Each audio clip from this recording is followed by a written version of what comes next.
Chilling Tales for Dark Nights.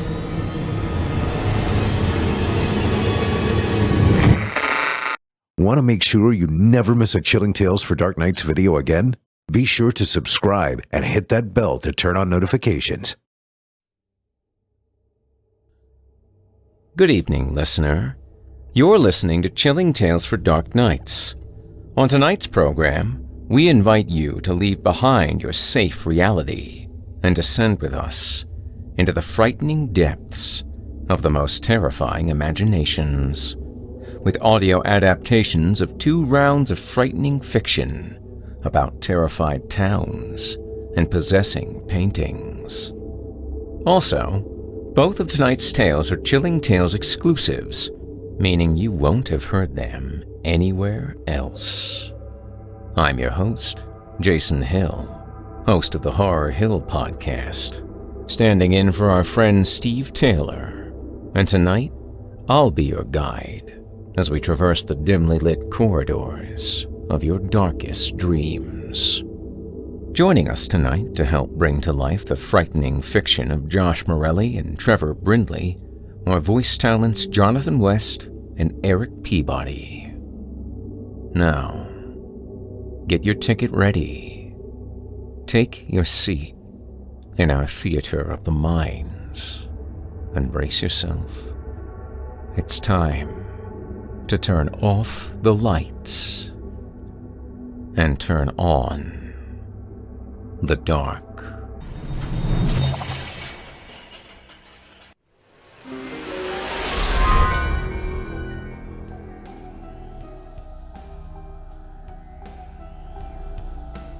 This episode of Horror Hill is proudly brought to you by Best Fiends.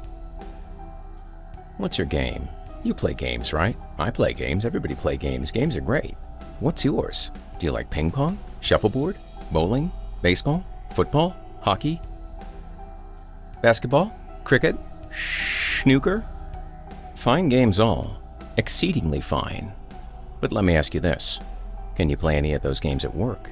Can you play any of those games by yourself, sitting, relaxing in a hammock on a sunny day? Maybe while driving irresponsibly, you could play those games. Can you play those games while you're driving? I think not. I've got a little game you can play. You can play during all those things, except driving. Well, I guess you can, but you probably shouldn't. It depends on the local laws. Regardless, let's get to the point. Let's talk brass tacks. I'm talking about a game you can play anywhere. This is a match 3 puzzle game that I am obsessed with. I like it a lot. Juices my brain, gets me revved up, keeps me sharp, keeps me limber in the mindset. You know what I'm saying? It's a puzzle game. It's got lots of levels. It's got bugs. It's got slugs. The bugs, the slugs, they are at each other's throats, and that's how you do it in the game. Is called Best Fiends. Best Fiends. Need a little grain for your brain, a little drink for your think tank? Best Fiends. Uh-oh, kids are out of the house for the summer. What are you going to do? You can only clean the kitchen for so long. You don't want to mow the lawn. Oh no. What can you do? Best Fiends. I love Best Fiends. I love Best Fiends. I play it everywhere, especially at work, especially when I am not supposed to. I love all the adorable characters, especially the little lizard. I don't think he fits in, though. It's mostly bugs, but that's okay. Regardless, what do you think so far? You want to get down with this? It's free to download. Endless entertainment, more levels added all the time. It is a 5-star rated puzzle game. All you have to do is download it. Best Fiends is free today on the App Store or Google Play. Just remember, that's fiends, not friends. Best Fiends.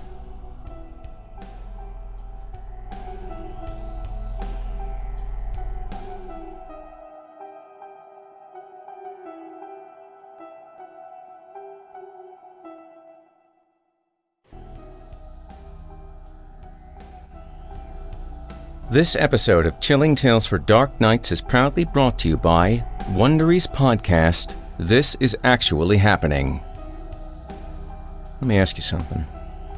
What would you do if a single moment changed your life forever? I really think about it. I know that's a phrase that, religious people knocking on the door might say to you that you kind of brush off. It doesn't sound like much to hear it, but if you really think about it, what are the implications of that?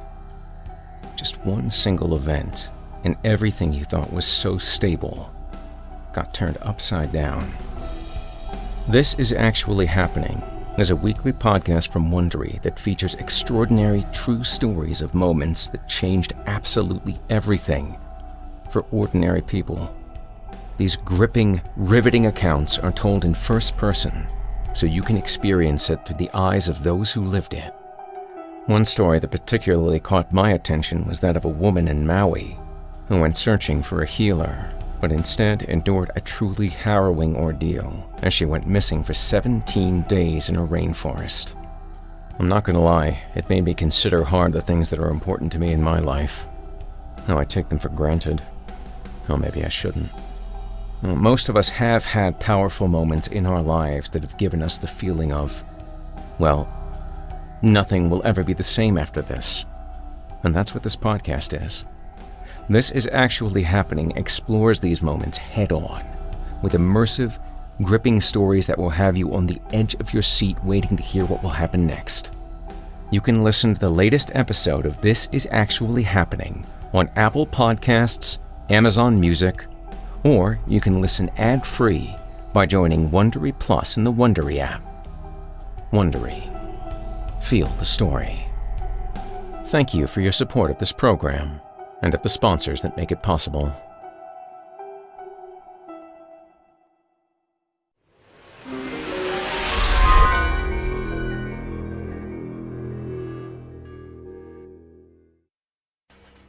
Our first tale tonight comes to us from author Josh Morelli and is performed by Chilling Tales for Dark Nights voice talent Jonathan West.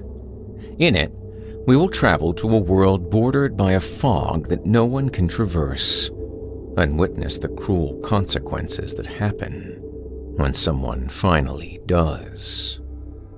Without further ado, I present to you Beyond the Pale. My grandfather would tell me stories when I was young about the time before, when the world was large and the mist had yet to come. He would tell me about animals that were larger than humans and buildings that stretched into the sky.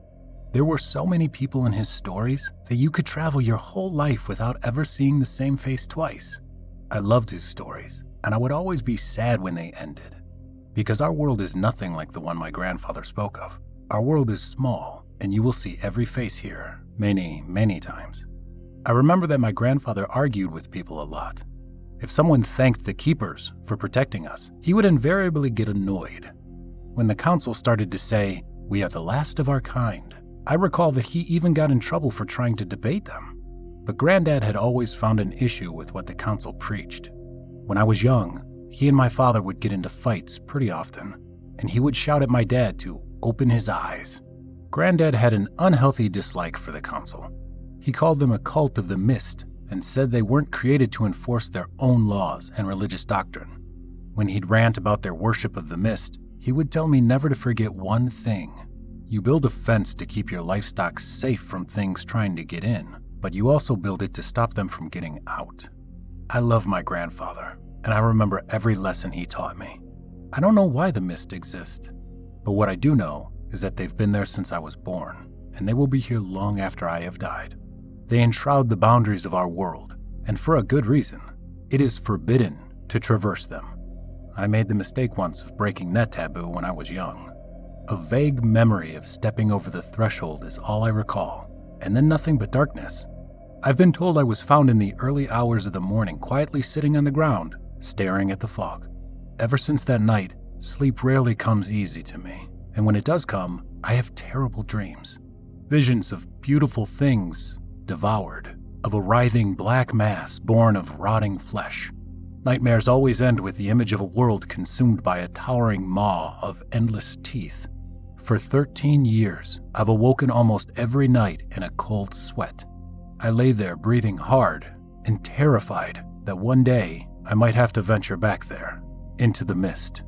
This past month, my suffering has grown unbearable as I await the day I turn 18.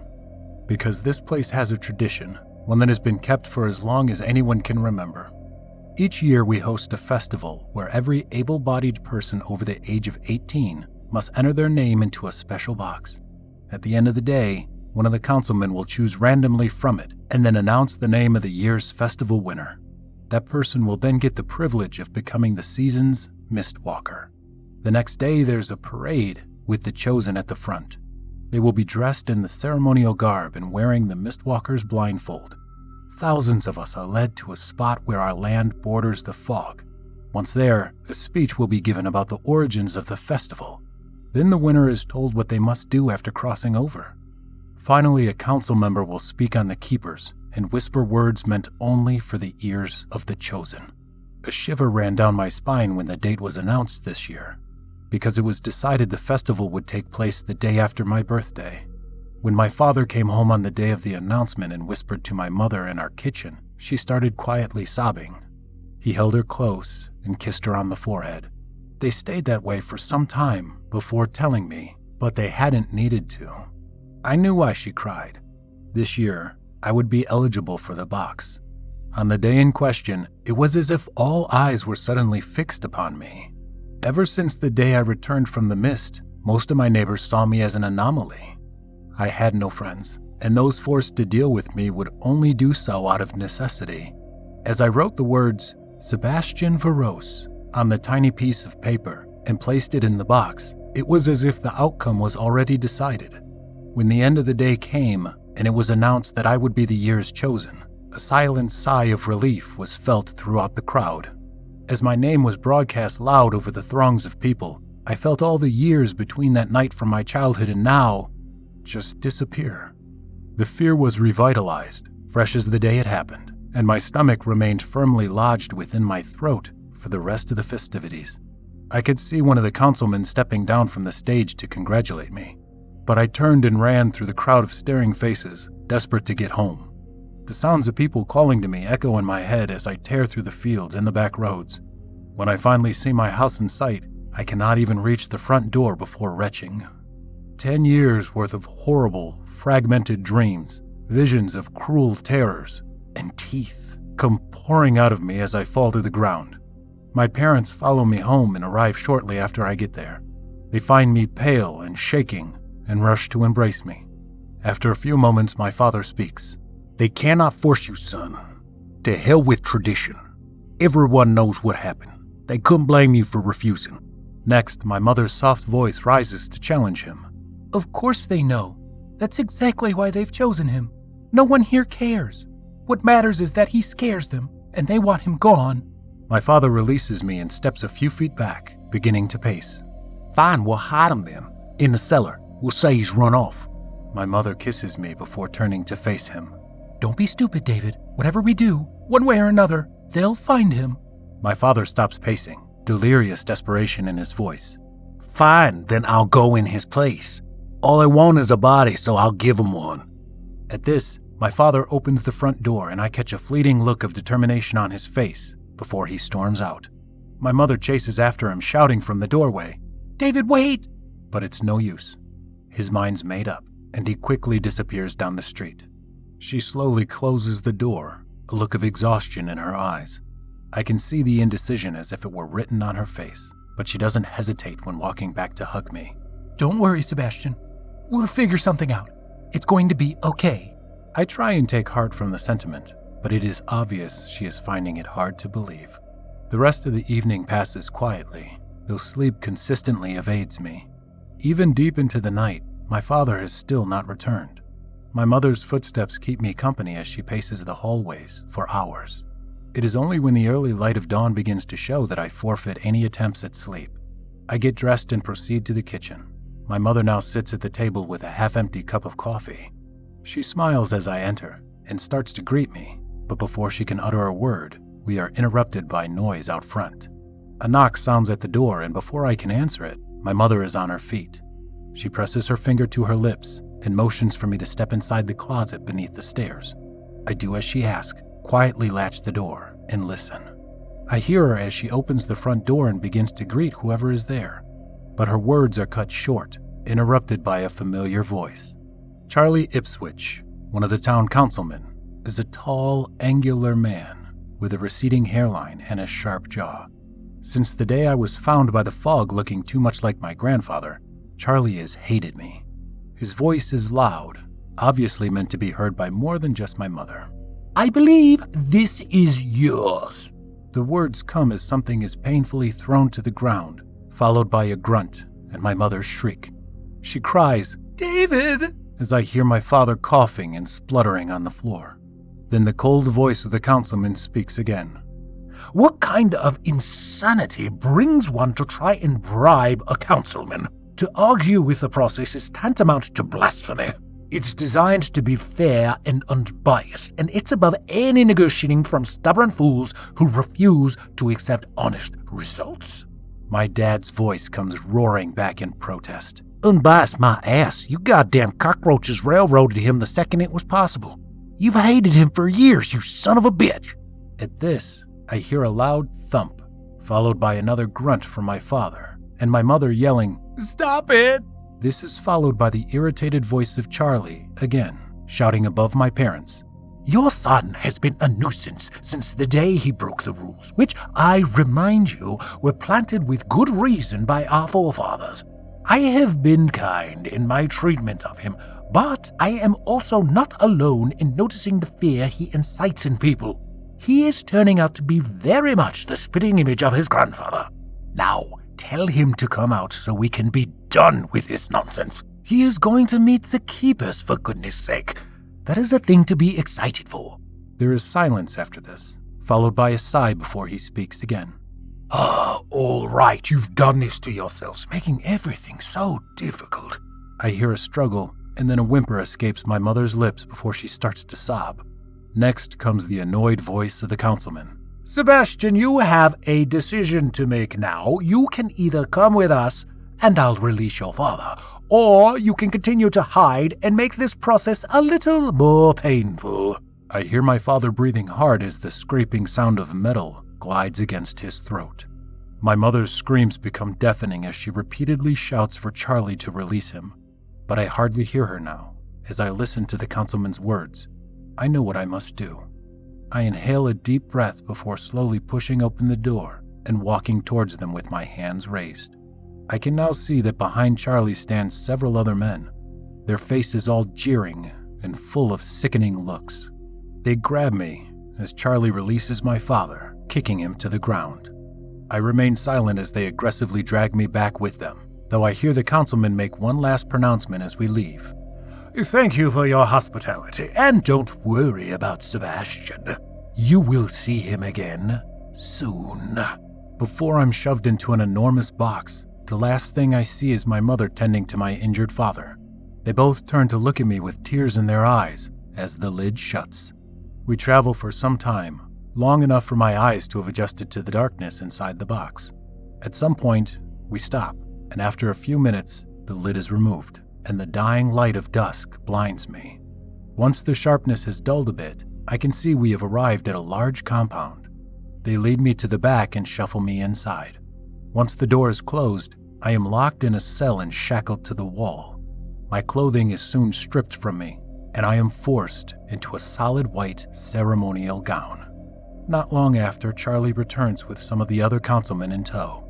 I recognize them as they get closer: Adrian Powell, Boris Yugelsev, and Michael Torrentov, each of them in their mid-60s at least.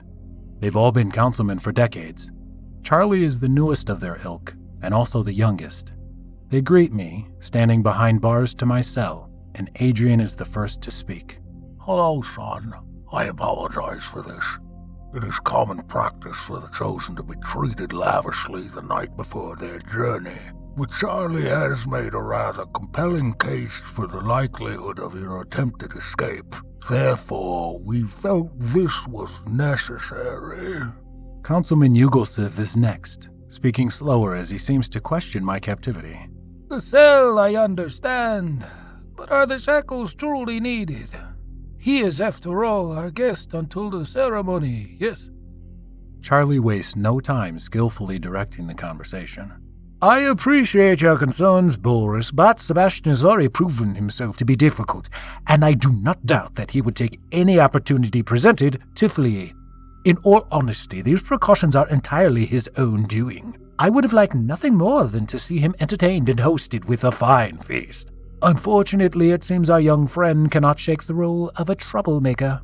Mr. Torrentov is the last to speak, and what he says has an air of finality about it that tells me they have made up their minds. All right, you make a good point, Ipswich. At the very least, make sure the boy is well fed. He should be ready to be received by the priest tomorrow. They continue talking, and I hear Charlie reaffirming and assuring them that they've made the correct choice.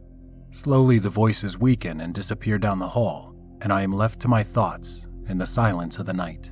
During the first few quiet moments I have had this day, I look through the tiny window in my cell. There is little to see, but I notice that this place appears to be on the far outskirts of town and partially borders the mist. As I move from the window to sit back down, the day's events begin to take their toll. My mind drifts, flowing from one thought to the next, like ripples on the water, pulling me deeper and deeper, until finally the battle with sleep is lost and I helplessly drift away. Though pleasant at first, as they always are, my dreams quickly succumb to a dreadful shift in tone. As I tumble through scenes from my life, I inevitably end up trapped inside the purgatory of that hellish fog, always stumbling and falling as I blindly seek a way out. Time is askew in dreams, and what feels an eternity in my mind is hardly so. But this night, I feel every minute of my sleep, each second, an endless burden lost within my nightmares. When suddenly, the fog starts to clear, and an ancient memory crawls its way out as I see my exit. I can feel the images resurfacing as I near it, and with them comes the fear. Fear unlike anything I have ever experienced. My hand is outstretched as I near the end, desperate to breach the fog's threshold. I am so close when I suddenly stumble, my feet tangled. I see myself colliding with the ground as I feel something grip my foot. I look back at my attacker and see a fleshy mass with millions of tiny teeth latched onto my leg. A scream rises in my throat as the discolored thing crawls its way up my body and latches onto my face. I jolt up from sleep, shaking and inconsolable. I have had night terrors for a long time, but they have never been so vivid before. Usually just flashing images and feelings, but this time it felt like I was there. This time, it felt like I almost caught a glimpse of what it is that I've forgotten. Terrified of falling back asleep, I instead choose to wait out the clock until morning. I bide my time counting the bricks in my cell, trying to imagine what this place is used for when it isn't housing me. I have lived here my entire life. Everyone has. There is nowhere else to go. Our existence spans about 6,500 acres, or roughly 10 miles. I'd say 20,000 people or so, give or take, live on this land. Here we are born, and here we die together. Still, there is always a past, a history of things that led to where we are. However, like shadows exist behind the light, a community like ours is built atop its secrets. All I know is what family told me, and what they, in turn, were told by theirs. The world was not always so. There was something before the mist came. As I sit shivering on the cold stone floor of my cell, memories of my grandfather begin flooding into my mind. Sitting atop his knee, his alabaster beard so long I can recall it tickling my nose. These were the times when he would speak to me of the world that came before, describing visions of a wondrous and vibrant place that would see me lost in my imagination. When he was a child, he told me how he had books that spoke of these things. He had loved them more than anything and had nearly worn the pages out of many of them. When I asked him what had happened to them, his face would become grave.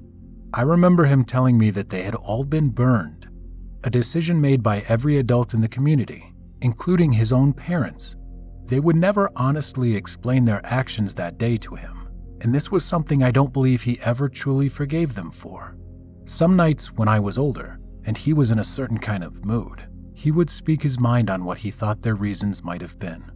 One particular night stands out, especially now, because of what he had said. Sometimes people who live in ignorance are scared by the truth, Sebastian. But don't you forget, if you live in that ignorance long enough, it's the only truth you know. The only reason I wanted to explore the mist that day was because of my grandfather's stories. His rebellious nature was infectious to me, and after he died, I remember thinking that maybe he had just crossed over, and if I looked there, I could find him. It wasn't until much later that I would learn he had actually disappeared one night. My father told me the last thing he had said to him was that he couldn't live in ignorance any longer. No one ever found his body, but it was long suspected he had gone into the mist. It was a long time coming before the morning light begins to shine through the tiny window in my cell. It's soon followed by a chorus of doves and thrushes tolling the coming dawn. When the darkness has retreated completely and the sun's warmth has begun to seep into my cage, I hear footsteps approaching from down the hall. An unfamiliar face brings me a hot bowl of something to eat and a glass of water. He tells me to eat quickly because the ceremony will begin soon. After breakfast, they come for me. I am led through the winding corridors of this place until we reach a door that brings us outside. Once we pass through, I am greeted by the faces of the councilmen again, with Charlie Ipswich stepping forth to meet me. Good morning. I hope our accommodations were acceptable. It is most important for you to be well rested for today's event. A vile look slithers across his face as he says the words. He steps aside as I am led past, the rest of the councilmen following in tow. We do not have to travel far, and it is not long before I see the crowd that has begun to gather at the threshold. Thousands of people have come, possibly everyone who lives here, all waiting to see me forced into that dreadful gray. They part like the Red Sea as I pass, all staring with terrified eyes. I feel a rising sense of hatred for them, but also pity. They are like sheep fed on generations of ignorance. They see me as a threat to their beliefs, and they have all come to see that threat eliminated. I wonder, if they knew they were sending me to my death, would it even matter? As I near the end, and the fog becomes a reality closing in, all I can think of is the visions from my dreams, and a distant memory of a child in an endless gray world. Finally, I reach the border, where wispy strands of white reach out to grab me. I'm only vaguely aware as one of the councilmen begins reciting something behind me. I have become transfixed by the fog.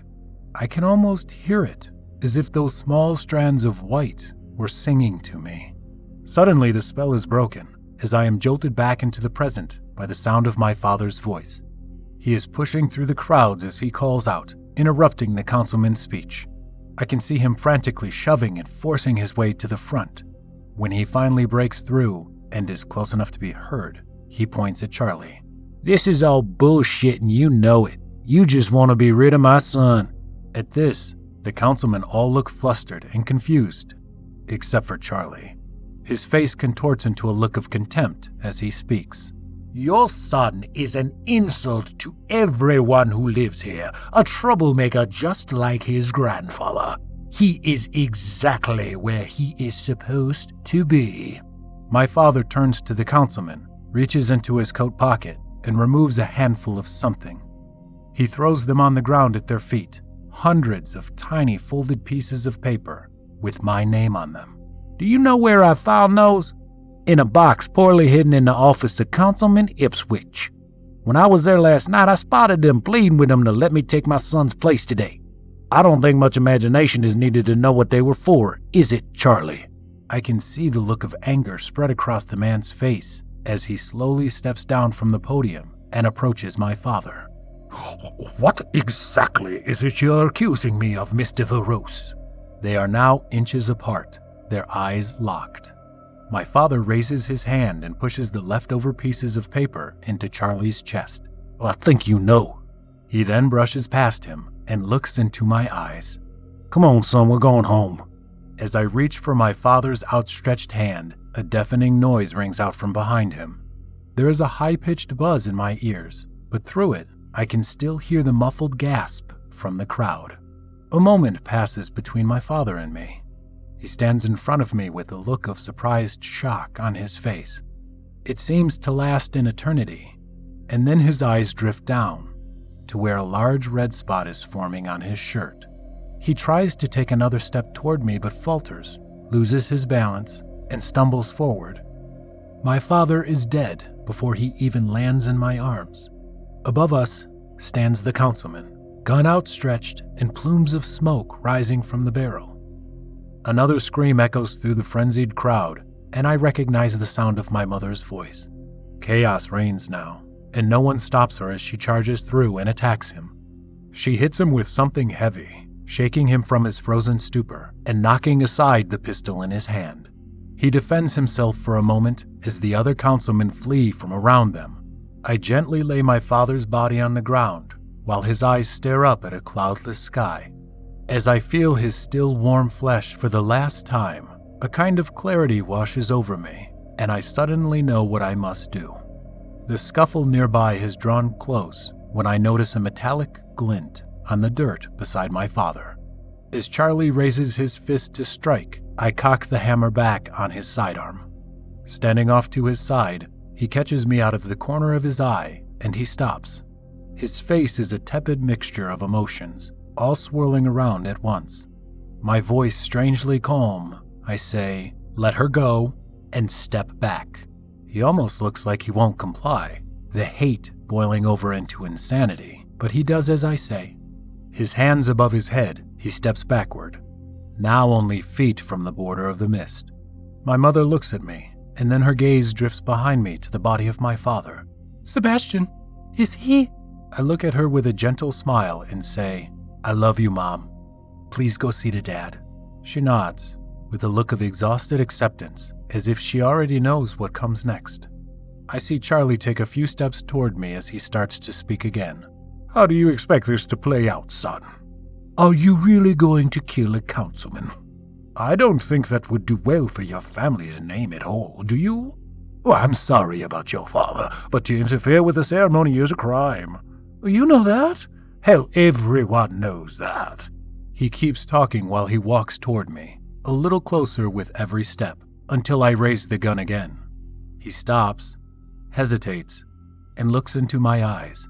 I slowly close the gap between us, never breaking from his gaze. When the gun is close enough to press against his head, I pull my hand back and bash the butt of the gun into his face. He crumples like a rag doll, blood pouring from his busted nose and missing teeth. He bellows and screams like a child, and I wait. He continues hollering and cursing me. His bloodshot eyes valiantly stare at me while he speaks. You worthless piece of fucking garbage. You're a plague, and your whole family needs to go. I'll make sure of it. I'll drag every goddamn relative you have here, and I'll shove that fog down their fucking throats.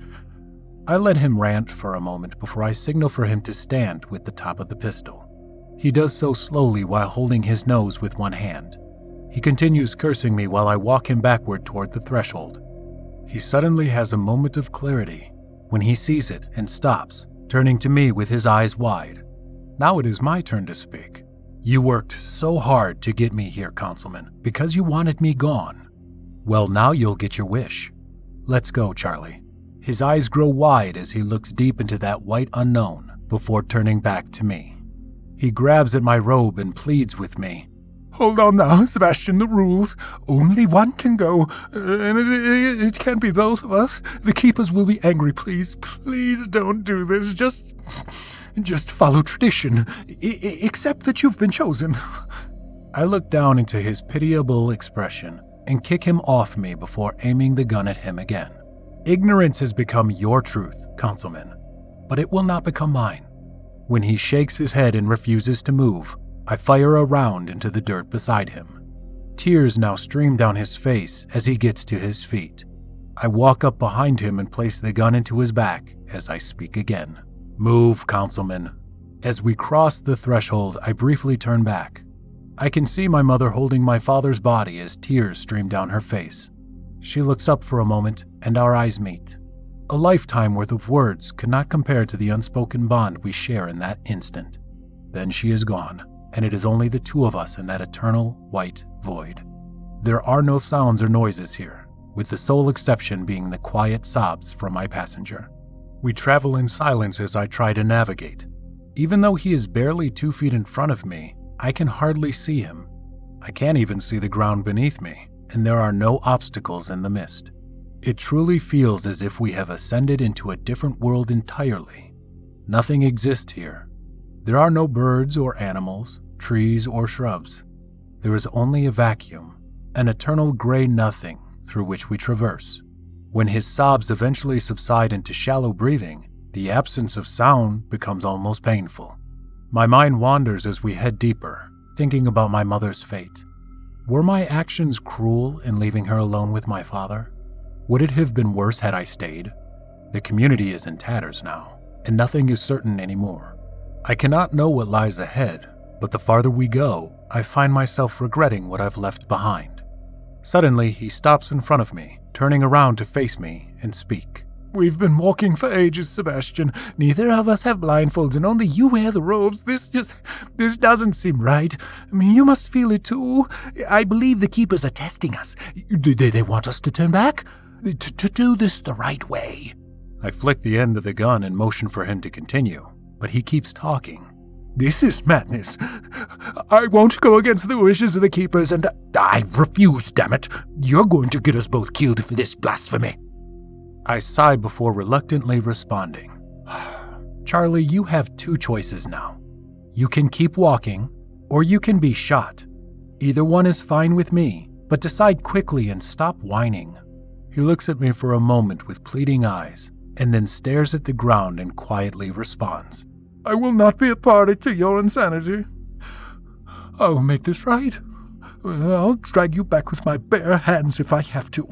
Before I can even comprehend his meaning, he's gripped the barrel of the gun and begun struggling to take it from me. He starts to pull me to the ground when I quickly slug him in the face with my left hand. I feel the crunch as the remains of his broken nose flatten against his face, releasing a fountain of blood that runs down his mouth. He screams in agony, but does not loosen his grip. We struggle on the soft ground beneath the mist as he attempts to kick me and bite my hand. We roll around on the floor, fighting like rabid dogs, until we are both utterly exhausted. Finally, in a last, desperate act, he attempts to shove his finger into my eye as he bites the hand holding the gun. The pain is excruciating, but I do not focus on it. Instead, I use the last of my strength to grab the broken fragments of his nose, and I pull. I hear a tearing sound that ends with a noise like crunching celery, and I feel the cartilage explode as I pull it from his face. He is above me, and as the blood erupts, I am drenched in it. An inhuman wail of suffering comes next, and he involuntarily releases me as he grabs his face. He flops around for a few moments while screaming, before getting to his feet and blindly stumbling forward. As I follow behind him, nursing my swollen eye, I realize that any sense of direction I may have had was lost during our melee. I have no idea whether we are headed forward, backward, or sideways. We are now irrevocably lost in this abyss. With no other options left, I simply follow behind as he stumbles on, howling and screaming. I stay far enough back that he does not disappear, but I give him the space to flail at the nothingness. Within minutes, I see him fall to his knees and look up. Blood clogging his throat, his wretched scream is hoarse and filled with a choking sorrow. When he finishes, coughing and spluttering the last of his wails, he falls forward. Though I expect a sound from when he hits the earth, there is nothing. As his body collapses into the mist in front of him, it completely disappears from my field of vision. Confused, I cautiously walk toward the spot he had fallen. As I near, the fog begins to thin a little. When I finally reach it, the mist has cleared almost completely, and his disappearance suddenly makes sense. I stand at the precipice of a cliff, and as I peer over the edge, I bear witness to the truth. Thousands of feet below me, I see a wriggling mass of black flesh, split open and shining, with millions of marble-colored teeth. The mass stretches on as far as the eye can see, a single entity with billions of serpent-like tentacles crawling over each other, gnashing their fangs. I stare at death, the destroyer of worlds, or what could be conceived of such a thing. From below, Countless tiny little black eyes peer back at me from the sides of an endless, writhing mouth. For a moment I stand there, Charlie's sticky wet blood stinging my eyes, and just stare. But in the distance, I notice something that brings me to my knees and makes me start to laugh. I keep laughing for a long time until it hurts. When I can no longer even smile, I pull out the cylinder to Charlie's revolver and empty every round except one. I push it back into place and spin the chamber. Then with a delirious grin, I aim it at the behemoth beneath me and pull the trigger. An empty click. My grin widens and I aim the barrel at myself, whispering quietly, "I guess we'll keep going until one of us flinches." Standing at the edge, I stare into the distance, and as I start to gently squeeze the trigger, my grandfather's voice rises from the depths of my subconscious. Echoing in my head as I look out at the horizon, I hear him say, "Walls are built to keep your livestock safe from things that won't in, but they're also built to stop your food from getting out." Deep into the distance, as far as I can see, are countless other small portions of land, and around each of them swirls an empty, gray fog.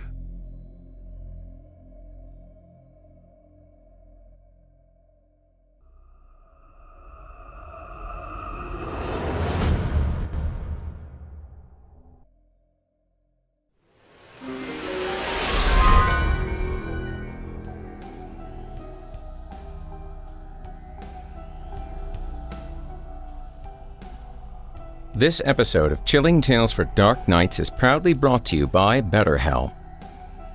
You ever feel like something's interfering with your happiness? Or maybe preventing you from achieving your goals? I don't mean something physical, like some bruiser coming up to you when you receive your graduate school degree, ripping it to pieces then punching you in the stomach before walking off. I mean, I'm sure that's happened once or twice. It is graduate school. The professors really have to hold on to those good TAs. They can't have you getting degrees. I don't really mean that. I mean something more like depression, anxiety. That's something I know about. To be honest, I haven't actually been feeling so good myself lately. Not for a while. And if there was ever a time I needed somebody to talk to, it's now. And as I've mentioned before, since I work in the mental health field, I know many of the therapists in my area, so, I don't really want to talk to somebody I know. And when you're beset with anxiety or depression, I'm sure many of you know this, getting in the car to drive a distance to talk to somebody about it, that takes a little bit more motivation than you have sometimes. And because of that, I'm glad BetterHelp is there for me, as I don't have to drive to BetterHelp. I can just do it from home. The therapist I talk to, they don't know anybody that I know. And that's a blessing because sometimes you just really need to talk about this stuff, because it just keeps piling up. And eventually it weighs you down and you can't get back up, not for a long time. It's a good thing that BetterHelp kind of takes the excuse away. Makes it easy to get help. You can't really talk yourself out of it as well. Because, believe you me, you get pretty good at talking yourself out of things when you're not feeling good. BetterHelp is convenient, professional, and affordable. If you don't like your counselor, you can get a new one. It's more affordable than traditional offline counseling, and if payment's an issue, financial aid is available. In fact, so many people have been using BetterHelp that they're recruiting additional counselors in all 50 states.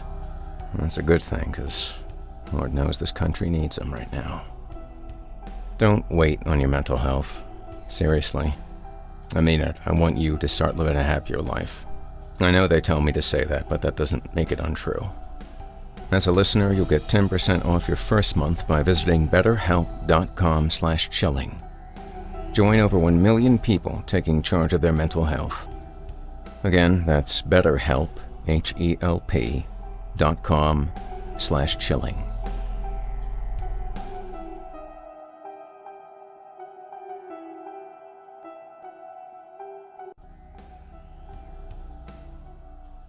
This episode of Chilling Tales for Dark Nights is brought to you by Small Town Murders. So you came here for horror. I imagine murder is not much of a stretch. And I don't mean the actual murder of a person, I mean more stories about murder. You know? Well, not just murder, but the best kind of murder. The small town kind of murder. And in this particular story of small town murder, you get to be a direct participant. No, I'm sorry, you still don't get to be the murderer. However, you do get to investigate the murder. That's right. Justice will be entirely in your hands, and serving it depends on the power of your sleuthing skills. From the makers of Angry Birds, there's a new crime mystery puzzle game everyone is talking about. It's called Small Town Murders. And with 5 million players already on board, well, it's worth checking out. Let's face it, the AAA gaming scene is a little bit stagnated. Hopefully you really like sandbox action games, because if you don't, your choices are kind of limited. With Small Town Murder, you will solve puzzles, you will unlock clues, find evidence, meet colorful townspeople, swap gossip for juicy leads. You will have to keep your eyes and ears open at all times. You can interrogate suspects, solve the case, find a killer, be a hero. Now, doesn't that sound better than playing in a sandbox like a baby? With 3,000 levels and 2,000 plus clues and pieces of evidence to collect, Small Town Murders will keep you on your toes. And there is no shortage of content here. You've got 3,000 levels, 2,000 plus clues and pieces of evidence to collect, fine-tuning and sharpening your detective skills with brain-teasing match-3 puzzles. Your brain will thank you. So what are you waiting for? Become a detective today. All you have to do is download Small Town Murders free on the Apple App Store or Google Play. You will love this interactive murder mystery game. That's Small Town Murders on the Apple App Store or Google Play. Thank you for your support of this program and of the sponsors that make it possible.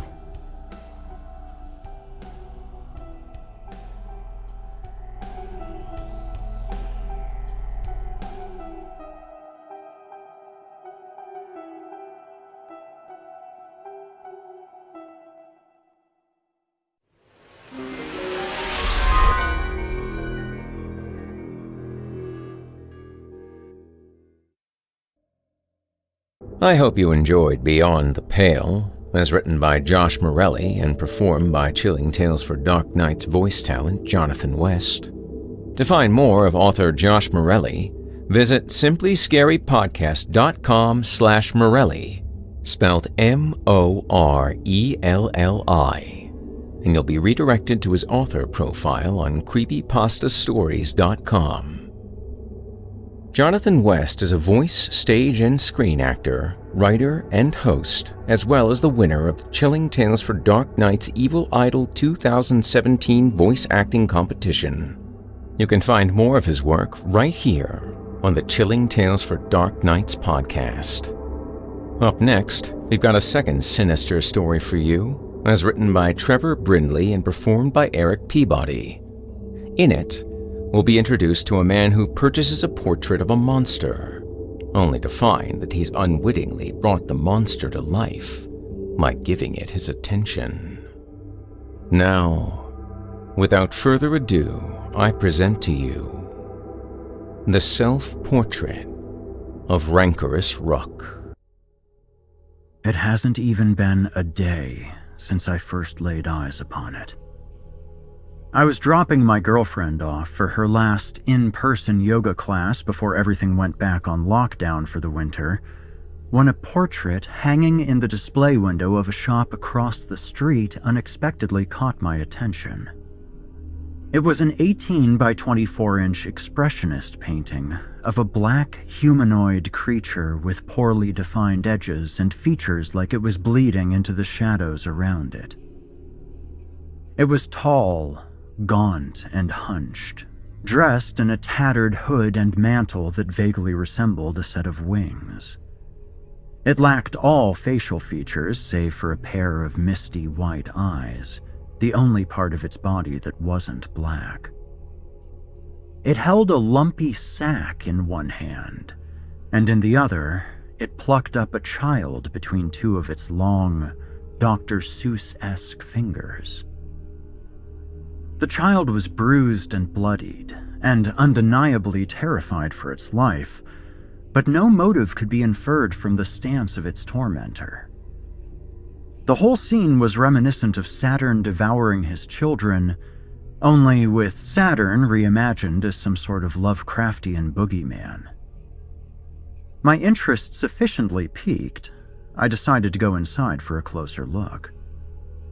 The shop in question was Orville's old-fashioned oddity outlet, and was mildly infamous for selling strange items of questionable authenticity. Ever since I first started taking my girlfriend to the neighboring Eve's Eden of Esoterica, I often wondered how old Orville managed to stay in business. His oddity shop rarely seemed busy, and from what I could tell, most people agreed that his merchandise was overpriced hokum. It could have just been that Orville was living off an inheritance or something and was operating his business at a loss for the hell of it, or that the runoff from Eve's was enough to keep him afloat. But a quick glance at the local paranormal forum, heroichallows.net, produced photographs of some of our town's wealthiest residents visiting the shop, along with a handful of other mysterious figures who nobody recognized. Patrons ranging from cloaked cultists to colorful clown girls had been seen making after-hours visits to Orville's. So maybe, just maybe, a few of Orville's high-end items were legit, and the occasional sale to his select clientele was all he needed to stay in business. It was a fun little thought as I stepped through the door, paying no heed to the large caveat emptor emblazoned upon it. VHS tapes? What am I supposed to do with VHS tapes? I heard a gruff voice ask. I turned towards it and saw an old man in a garish pastel suit with his feet up on his desk and a phone in his hand. With his other hand, he indicated he would be with me in one moment. Nobody has a VCR anymore, so what good would... You have a VCR to go with the tape collection? And what's its deal? Of course you can't set the clock. There's nothing paranormal about that. Listen, what are you trying to sell? The tapes or what's on the tapes? Because if it's what's on the tapes, then maybe you could...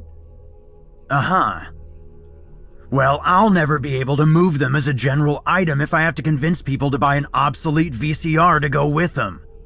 I might broker a deal with a specific buyer, but I'll need more information. Not now, though. I got a customer. I'll call you back. I said no. If you put a piece of Scotch tape over the removed tab, you can tape over it again.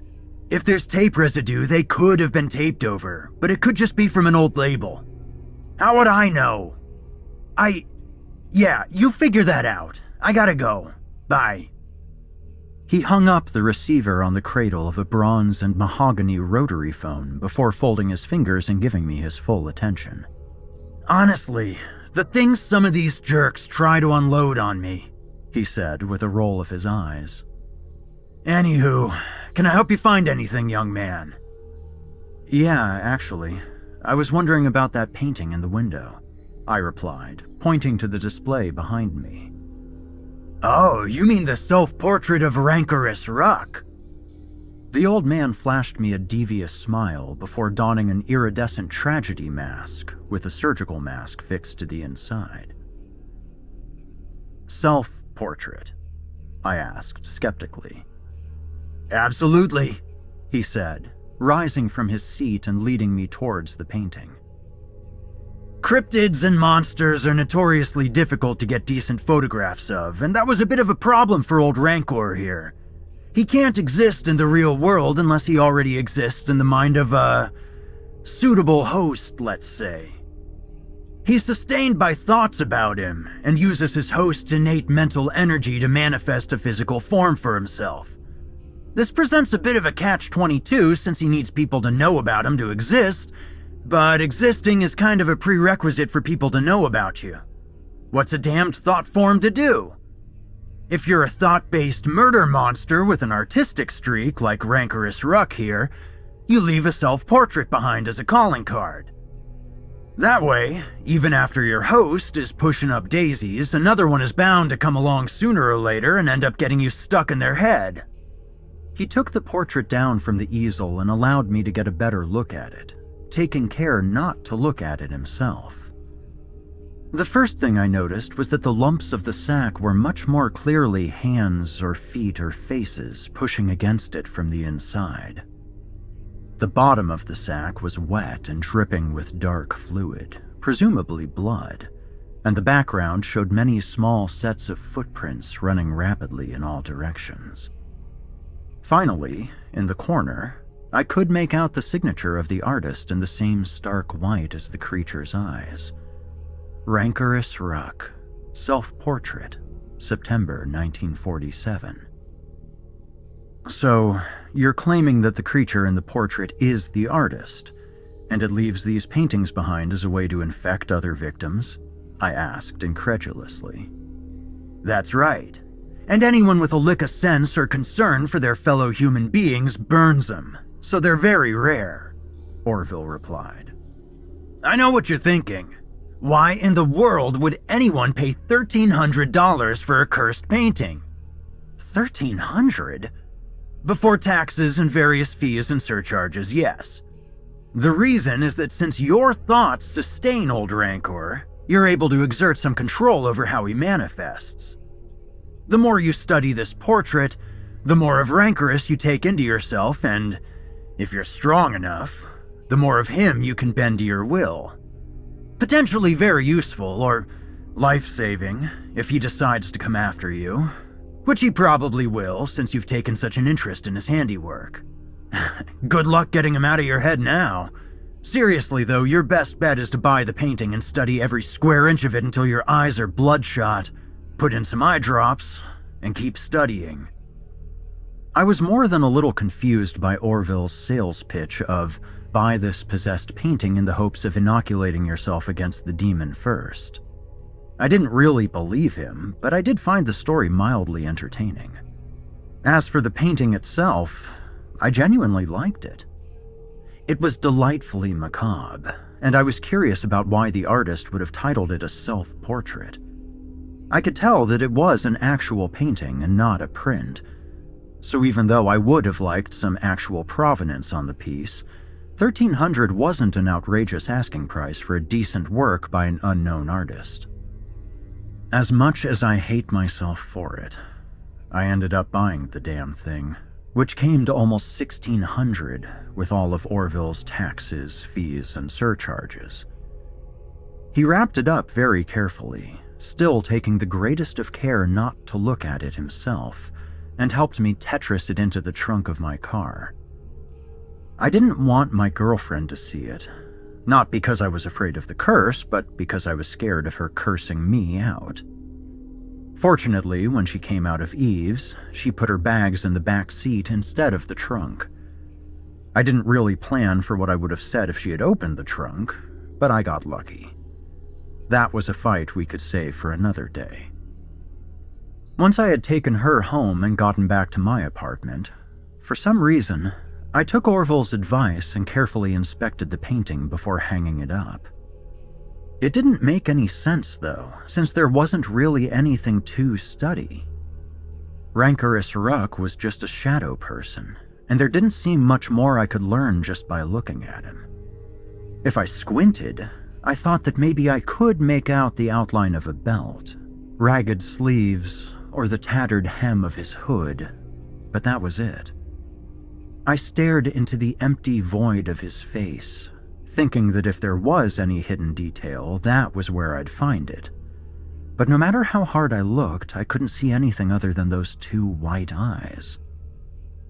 Since my thorough examination of the piece failed to yield any hidden secrets, I felt comfortably reassured that Orville had been full of crap. I even Googled Rancorous Ruck and got 0 results, which seemed a crushing blow to Orville's claim that there had ever been multiple paintings by an artist using that pseudonym. I was convinced the painting was a one-off by an unknown artist that had somehow found its way to Orville's shop, and he made up a story to go with it, as he did for all his wares. I did vaguely recall seeing something about a red Ruck on the Heroic Hallows forum, but I didn't overthink it. I figured both were just drawing inspiration from the same local legend. I tried taking a photo of the portrait with my phone to upload to the forum, and that's when things first started to get weird. When I looked at the portrait through my phone, Ruck was nothing but an amorphous black cloud. There was nothing humanoid about his form at all, and the white bits that had been his eyes were now clearly just breaks in the cloud. I fiddled around with the settings and even the lighting in my room, but nothing could make Rancorous Ruck appear on the screen the way he did in the portrait. This got even more unsettling when I tried to take a photo or record a video. Each and every time, the file wouldn't save, no matter what I did. I tried saving it to the device, the SD card, the cloud. Nothing worked. At this point, I was starting to get a little freaked out, but there were still rational explanations to explore before accepting Orville's cockamamie story. Maybe the portrait wasn't from 1947, but was far more modern, and embedded with some machine-readable code for digital rights management. But that wasn't really how something like that would work, was it?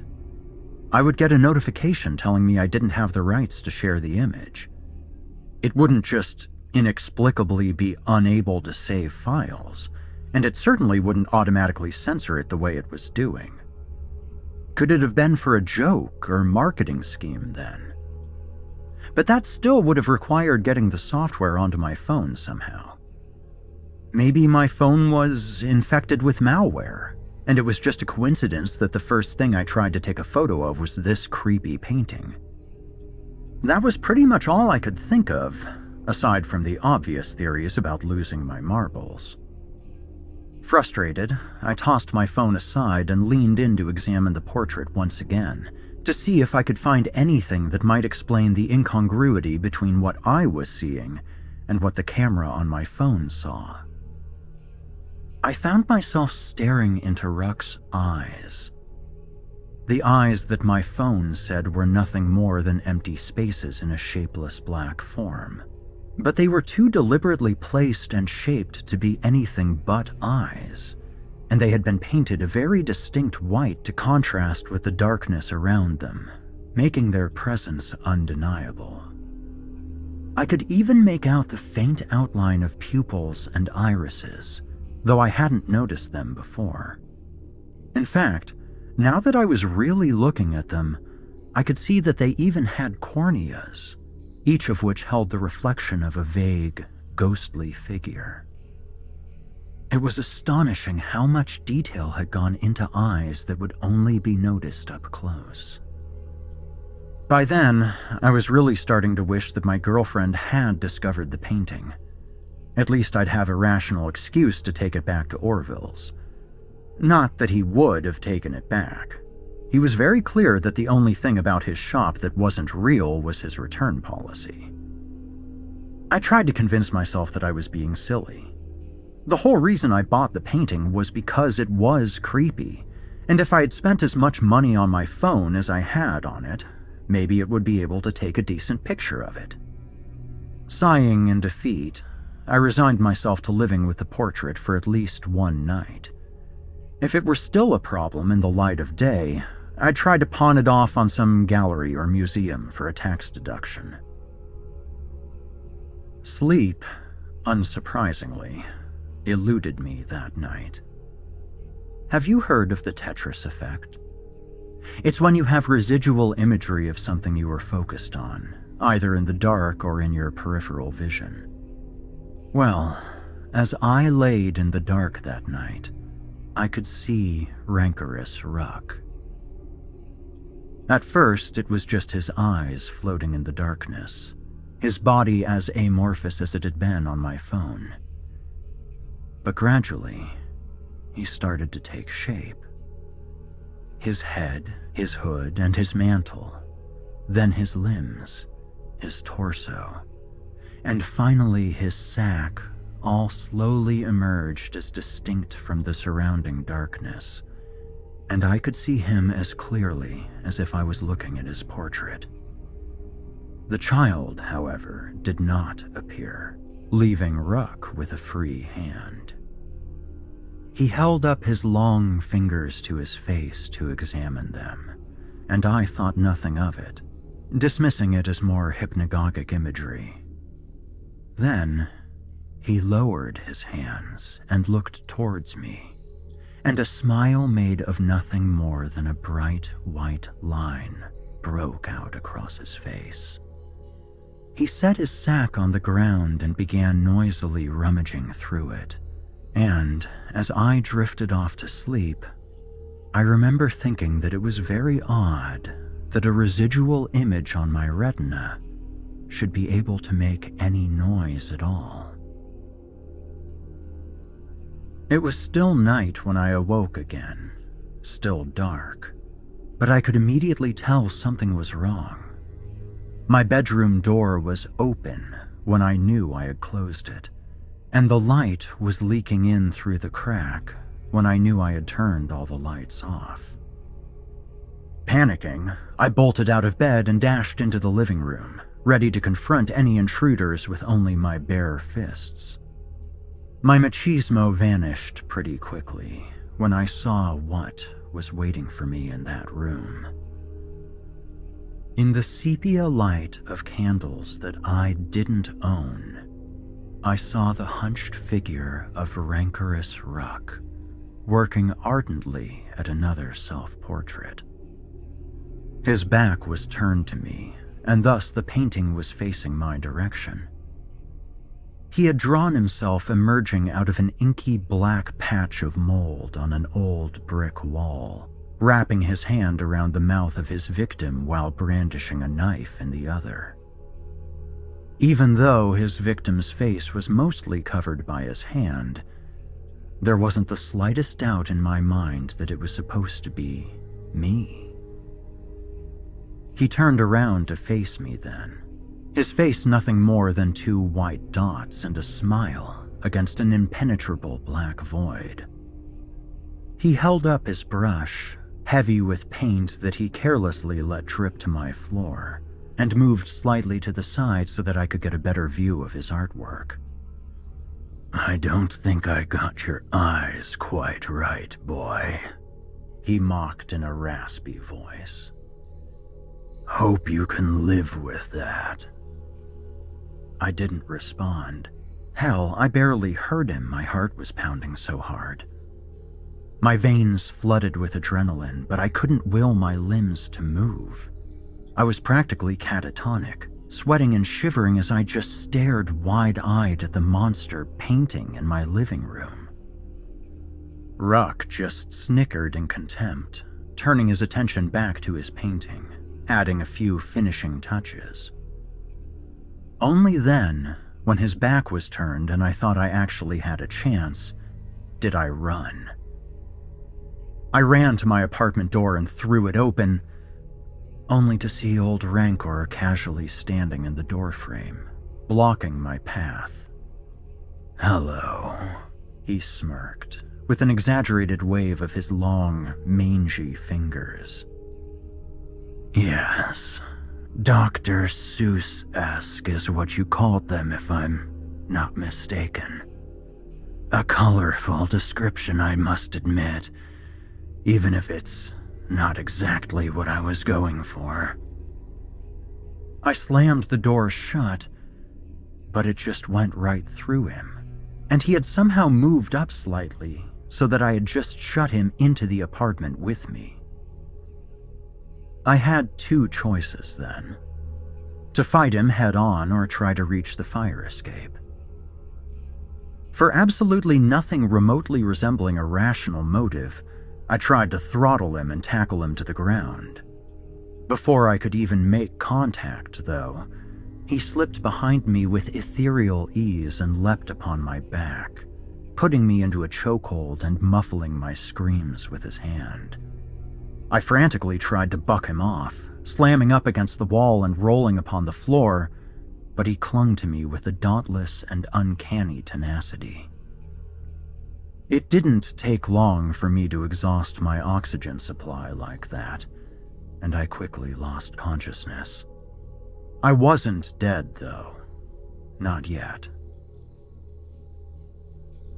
I awoke at my desk, tied to my chair, with my laptop booted up and placed in front of me. It was still night, and I probably wasn't out for more than a few minutes. I began frantically looking around for my attacker, and, sure enough, he was standing over me with his arms crossed, waiting patiently for me to wake up. "What the fuck are you?" I demanded, struggling against my bindings whilst on the verge of hyperventilation. "Exactly what Orville told you, or at least close enough that it's not worth going over again," he replied. He bent over and picked up his soggy, dripping sack, and I could see slowly writhing faces, hands, and other body parts pushing against it from the inside, moaning in dull anguish as they thrashed within their burlap prison. "See this? In here are all the minds of my old victims. And they're what keeps me going when the world forgets about me. You're going in here too, but not just yet. I have a small favor to ask of you first." "Fuck you!" I cursed, vehemently spitting at him. He backhanded me so hard my chair toppled over. I was too out of it for a second to notice him putting me back up, but apparently he did, because I was looking at my computer again when I came back to my senses. "Orville was right, you know. Your thoughts sustain me. So all you had to do to beat me was not think of me as a monster." He taunted me, his smile twisting into a jagged white scrawl of chalk, as he squeezed my cheeks with his prickly, slimy fingers. "A shame that's easier said than done. You have managed to make one non-trivial contribution to my being, though. Aside from the Seuss fingers, you couldn't find a single search result when you Googled me. And in this day and age, one needs an online presence if one hopes to get anywhere. So here's the deal. I'm going to paint, and you're going to write. And if you come up with something postable by the time I've finished my painting, you'll get the privilege of going into my sack in one piece. But if you refuse..." He held his sack up to my face and pulled it open. Inside was an endless abyss of severed limbs, flayed skins, decapitated heads, and scalped faces. All of them still animate and aware. Worst of all, most of them looked like they had come from children. He snapped the bag shut again, and I tried to muster up the courage to tell him to fuck off again, but I couldn't. And so, I'm writing this. Rancorous Ruck's debut post to the interwebs, exposing him to a bigger audience than his paintings ever could. I don't know if something written by someone else will infect people the same way as his paintings do, but I really hope it doesn't. But if this post does infect people, please know that I am truly sorry. The bastard's in my head now. I'm not strong enough to resist him. Once I post this, I'm going in the sack. And maybe you think that's what I deserve for giving in to Rancor's demands. But if you pity me at all, and you ever happen to be in Sombermory, then please, please, do me one favor. Burn Orville's shop to the ground.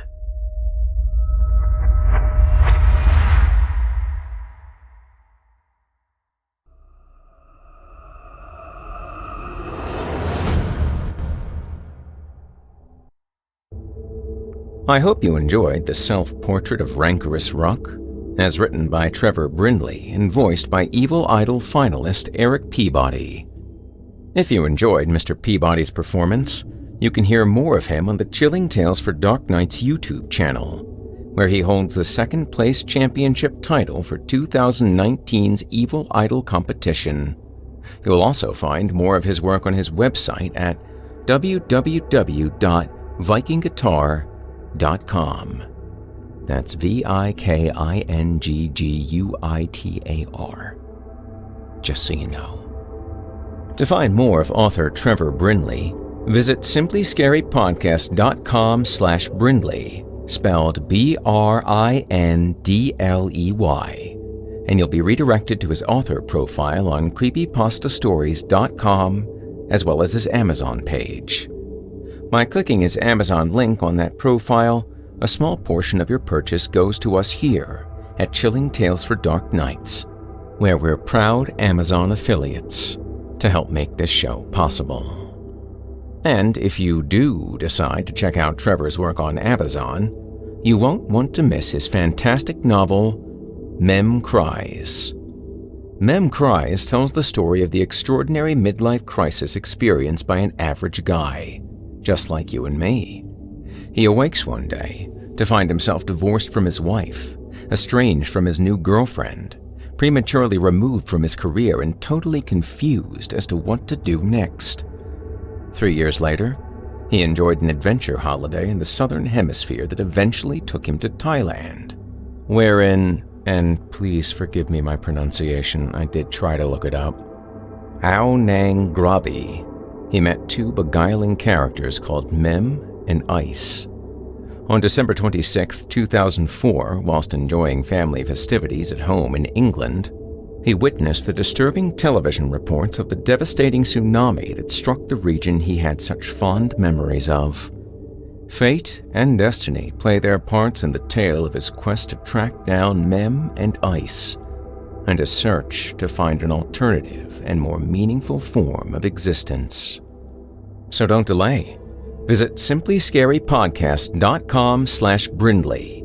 Pick up your copy of Mem Cries and let him know that Jason sent you.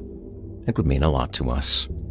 Speaking of Jason, if you haven't had your horror fill for the evening, or morning, or afternoon, it makes no difference. It's always time for horror. You can check out my podcast, Horror Hill, now in its 4th season, available on Apple Podcasts, YouTube, Spotify, and wherever else podcasts are found. So don't be afraid to dabble, because Horror Hill is finger-licking good.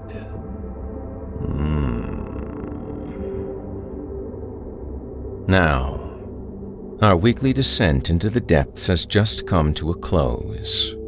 But before we go, I'd like to take a moment to thank you for joining us for tonight's episode, and remind you to take a moment to stop by our iTunes page and leave Chilling Tales for Dark Nights a 5-star review and a kind word.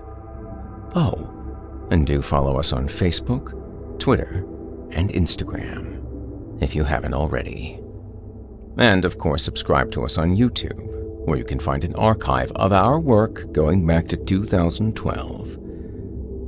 Oh, and consider signing up as a patron at our website, chillingtalesfordarknights.com, to show your support and get all of our content ad-free. Did you hear that, YouTube commenters? You can get this ad-free. It's every bit as good as it sounds. Let's wrap this puppy up. I'm getting hungry. I'm your host, Jason Hill, and it has been a pleasure. Tune in again next week when we once again turn off the lights and turn on the dark. Sweet dreams, listener. Sweet dreams.